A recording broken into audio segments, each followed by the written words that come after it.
Ladies and gentlemen, welcome back to the channel. Keith here from Command the Hoop Celtic. If this is your first time coming across the channel, please do subscribe to the channel.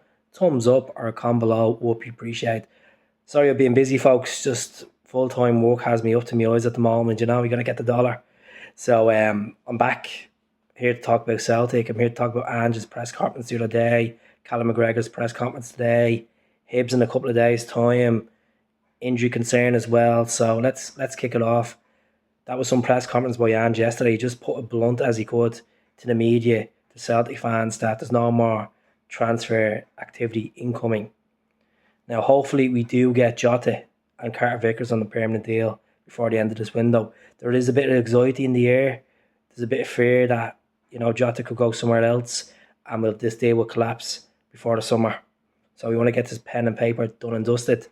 Carter Vickers, there's an incentive for him. If he stays with Celtic on a permanent, he could get into the US squad for the Qatar World Cup. He has Captain America a couple of times, so fingers crossed we can get this guy over the line from Spurs for $6 million.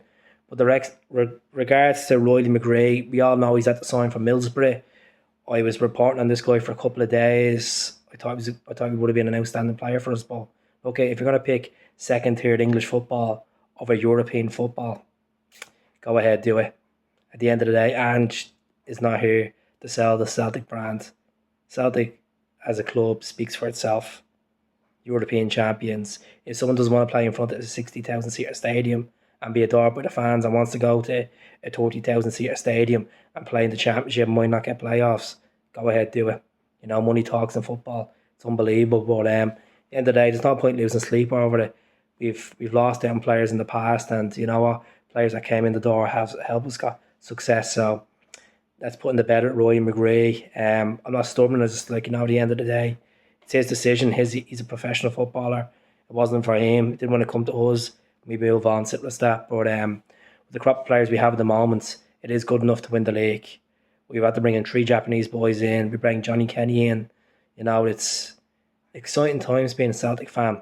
You know, it's gone much better with the rebuild than we expected to be. 1 cup in, you know, still in the title race, still in European football. We have a Scottish Cup to contest, and it's been okay so far as a Celtic fan. Let's talk about Leigh Griffiths. Ange was asked yesterday about Leigh Griffiths potentially coming back from Dundee on loan, and he just said out straight, well, Leigh want to be looking at his options elsewhere. He has no future at Celtic. He made it blunt as it is. He better be looking at his options elsewhere because he's not come back to Celtic Football Club. And as I said, I wish Leigh the very best, but doesn't fit the jersey anymore. Regards to being a player at Celtic, you know, we have much calibre up front that can do a better job than Leigh. But look, as I said, you got to be thankful as well. Leigh signed in one of these windows 8 years ago and scored over 100 goals and was a part of an invincible team, part of a treble, a quad treble. But his time has moved on with Celtic, and I wish him the very best. If it's Dundee, if they want to keep him on a permanent at the end of the season, which the chances are quite slim, or he's going to go somewhere else. If it's a step down in the championship or go and play England, chance that's quite slim. So wishing the very best. But the important news is at the moment, Kyogo looks like he's not fit for Monday. You know, he was over in Japan, came back from Japan after the winter break. He was trained today with the team. He was assessed today, and it doesn't look like he's in contention for the game on Monday night at Celtic Park against Hibs. Hopefully it's nothing too busy. Like, he has been suffering with injuries the last 7 weeks, you know. And if it's the case that we have enough ammunition up front to rest him and get him ready to go, happy days. But the sweat in the next couple of days is about the Japanese coach, who he's going to select for these crucial games coming up in the qualifiers. And if Rogic is going to be picked for Australia, which is going to more likely happen, if we are missing potentially Rogic, Maeda, Kyogo, Etate and Itaguchi, we can call for a postponement in the fixtures because we're missing a couple of players down to international duty. There is a clause there we can call, but some fans want to call for the postponement. Some fans just say, just let's get on with it and play them. At the end of the day, it's what the club decide on. It's not what we decide on. So let's see what happens. But I really believe that Celtic have one more signing up their sleeve before the end of the window.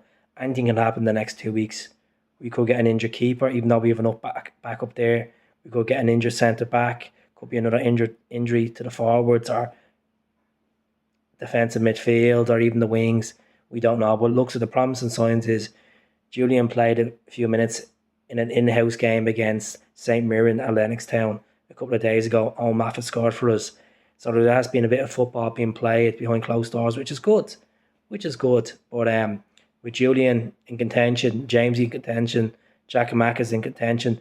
Regarding to Giakoumakis, Frankie McAvenny said that Giakoumakis looks like he's on the way out of Celtic. That's completely incorrect. At the end of the day, he's scored 1 goal. He's played a handful of appearances. Yes, he missed a crucial penalty against Livy, but we'll bounce back. I think Giakoumakis, with 26 goals in 30 games in the Eredivisie last season, he has calibre. We just need to back him. Just need to get a bit of time.